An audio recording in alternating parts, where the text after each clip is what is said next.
Buonasera a tutti e benvenuti. Mi presento, sono Anna Esopo, la gallerista nonché la presidente di questo spazio espositivo Arte Borgo Gallery, dove oggi ospitiamo questa splendida mostra Stati d'animo. In queste occasioni i ringraziamenti sembrano sempre una banalità, ma sono assolutamente doverosi. Devo ringraziare l'associazione Promarte di Irene e Donatella, ormai abbiamo creato una certa amicizia per cui li chiamo per nome, che hanno organizzato questa splendida mostra e inserito questi splendidi artisti in questa esposizione. Ringrazio la dottoressa Francesca Bogliolo che adesso ci introdurrà proprio nel percorso più profondo di questa splendida mostra.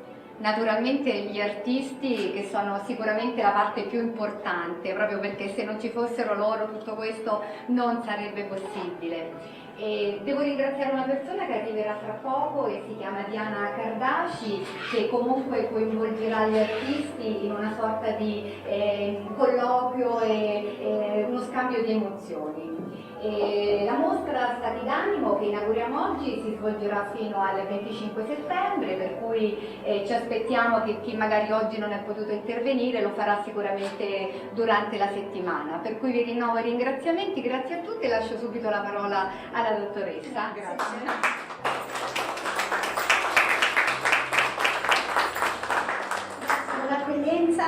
Dottoressa Esopo, grazie Donatella, grazie a Irene. Grazie a te. Io sono molto contenta di presentare questa collettiva. Innanzitutto sono contenta per il luogo. Noi diamo per scontato da italiani la nostra fortuna e la possibilità di lavorare in luoghi prestigiosi che hanno una storia così profonda. Ora magari a Roma questa cosa è ancora più evidente che nel resto d'Italia. Siamo proprio nel cuore di Roma, siamo in un luogo dove per secoli si è venuti in pellegrinaggio alla ricerca di se stessi, si è venuti alla ricerca del patrimonio artistico per conoscere e approfondire le grandi tematiche dell'arte. No? Lo sappiamo, gli artisti stranieri venivano in Italia, facevano il Grand Tour e sicuramente Roma e sicuramente questo quartiere era una delle tappe al centro della loro attenzione.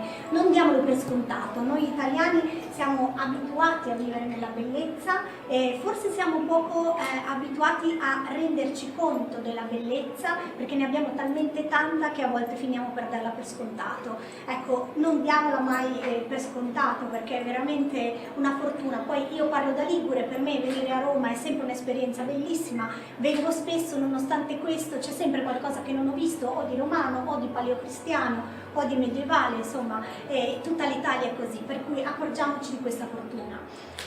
Molto interessante questa collettiva, mi permetto di sottolineare ai vostri occhi la bravura anche delle due curatrici, perché non è facile allestire una collettiva con tanti artisti.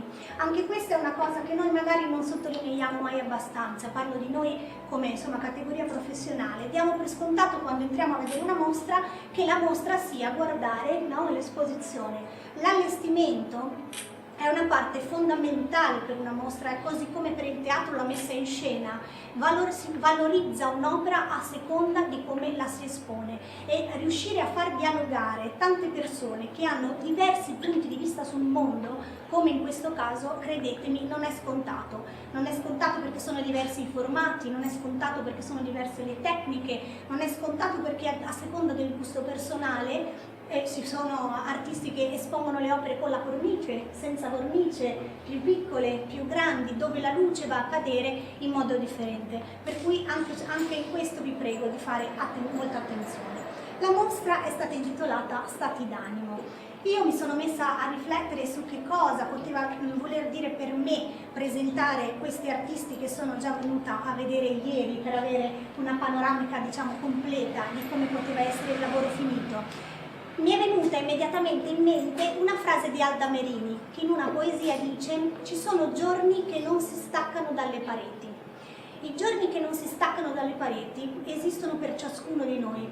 I giorni che non si staccano dalle pareti sono le emozioni, sono i sentimenti, sono gli stati d'animo a cui noi dedichiamo la nostra attenzione. Ha ragione di più se noi pensiamo che per un artista fare arte è sempre la rappresentazione di un qui e ora, cioè di un momento specifico in cui ha deciso di fare proprio quell'opera.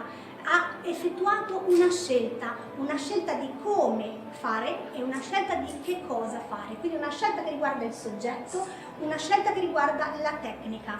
La tecnica è importante perché quando un artista decide di utilizzare un determinato mezzo tecnico, consciamente o inconsciamente, veicola un contenuto della sua interiorità. La tecnica svela qualcosa dell'inconscio dell'artista, del perché ha deciso di lavorare proprio in quel modo, proprio in quel momento la materia, raccontandoci qualcosa di sé. E allora è interessante pensare l'arte, lo dico sempre, perdonatemi se qualcuno di voi lo ha già sentito, lo ripeto, come una relazione triangolare tra noi, chi ha fatto l'opera e l'opera stessa finita, quindi chi guarda, chi fa e il prodotto. È importantissimo perché noi possiamo avere questa relazione su più livelli ed è interessante pensare ai risvolti che questo ci può lasciare. Allora, se noi andiamo a leggere le lettere degli artisti, c'è una frase di Chagall che dice: e io penso che l'arte sia prima di tutto uno stato d'animo, no? E poi continua dicendo: non è importante lo stile, esprimersi invece lo è. È importante quando l'artista sente nella sua interiorità la necessità di realizzare proprio quell'opera, di fare memoria proprio di quel momento. Ed è interessante perché quel momento può anche passare, però nel momento in cui qualcuno entra in relazione con quell'opera, diciamo, come diceva Miro, ha seminato, no? Miro diceva: i quadri possono anche scomparire, l'importante è quello che lasciano sulla terra, è quello che seminano, no? Infatti Miro amava dire: io lavoro come un giardiniere. Lavorare in questo senso, produrre, vuol dire per un artista fare memoria. Fare memoria del proprio tempo non è neanche così scontato, perché se noi pensiamo all'antichità, a oggi noi riusciamo a risalire anche a delle testimonianze dell'antichità attraverso i quadri. Se noi guardiamo un quadro del 600 con un determinato tipo, con un'ultima cena per esempio, andremo a vedere certi tipi di tovaglie, certi tipi di stoviglie, certi tipi di argenti che oggi non usiamo più, e quindi potremo fare per esempio anche una ricerca capillare di tipo storico, storico-artistico, perché no? Addirittura archeologico in alcuni casi, no? Quindi è interessante ed è importante ricordare che gli artisti fanno memoria. È importante anche concentrarsi sullo stato d'animo di per sé, che è il tema portante di questa mostra. Voi lo sapete, Boccioni fa una serie di quadri che si intitolano Gli stati d'animo. Se non li avete mai visti ve li consiglio perché sono stupendi. Quelli che partono, quelli che restano, gli addii, e sono modi di sentire il mondo. Perché guardate che dal punto di vista psicologico lo stato d'animo non è l'emozione o il sentimento. L'emozione è uno stato passeggero, è una cosa che in quel momento vi fa agire in un determinato modo. Il sentimento è quando voi interiorizzate quell'emozione e gli date un nome. E lo stato d'animo invece è un modo di sentire il mondo, è il vostro modo proprio di approcciare al mondo, ed è una sensazione del tutto personale, per quanto possa essere, insomma, diciamo, condivisa con altri. È importante rendersi conto che lo stato d'animo di un artista può spostare anche il nostro punto di vista sul mondo. Quando noi guardiamo le opere degli artisti abbiamo quando noi decidiamo di soffermarci davanti a un'opera piuttosto che davanti a un'altra, quell'opera necessariamente parla sempre di noi stessi. C'è un motivo per cui ci fermiamo davanti a un'opera e non davanti a un'altra. C'è un motivo per cui anche un'opera non ci piace. Dobbiamo avere anche il coraggio di dire che quest'opera non ci piace, perché anche nel momento in cui quest'opera non ci piace, quell'opera ci dice qualcosa di noi stessi e del perché quest'opera non ci piace. Noi abbiamo sempre un po' di timore, no? A volte entrare in galleria, perché forse abbiamo questa cosa di dire: non l'ho studiato, quindi non lo capisco.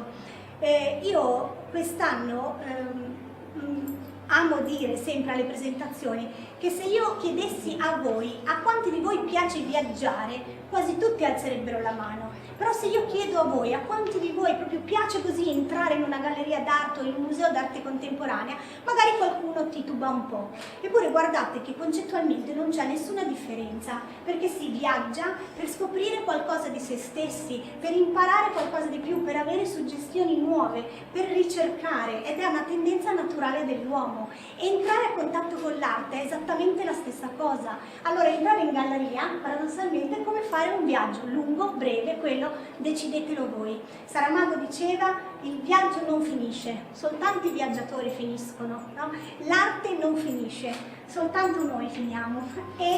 Ed è bello pensare che gli artisti di oggi possono dirci le stesse cose di ieri. Ci può essere un'identificazione con un crocifisso antichissimo che ci comunica un dolore, una sofferenza incredibile, un crocifisso medievale del 300-400, non so se l'avete presente, quelli dove mettevano le corde sulle vene, per fare le vene, per impressionare di più il pubblico, facevano le gocce di sangue con la cartapesta, no? In modo che addirittura facevano germogliare gli alberi perché si producesse la croce, in modo da impressionare. I capelli erano i capelli veri che le suore si tagliavano e venivano messi in testa al crocifisso. Quando voi arrivavate davanti al crocifisso, la vostra impressione era quella di un nuovo crocifisso veramente, e avevate un'identificazione col dolore.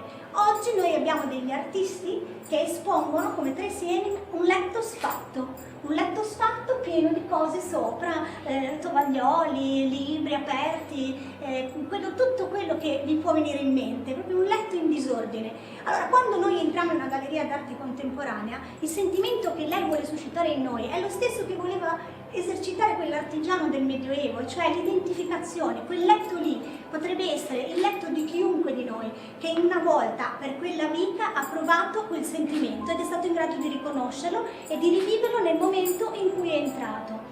Lo stato d'animo con cui quest'opera ci viene presentata è il punto di vista dell'artista sul mondo. Siamo fortunati, noi che facciamo questo mestiere, mi permetto di dirlo, siamo fortunati a entrare in contatto con gli artisti, perché gli artisti hanno un punto di vista sul mondo privilegiato, perché la loro sensibilità, che poi per certe cose è un tormento, li fa penetrare nella realtà più a fondo di quanto possiamo fare noi persone normali, e possono esprimerlo attraverso un mezzo che è l'arte, che padroneggiano con sicurezza. Io questa la trovo una cosa estremamente affascinante, spero che oggi possa affascinare anche voi e vi ringrazio. Buona visita. Grazie.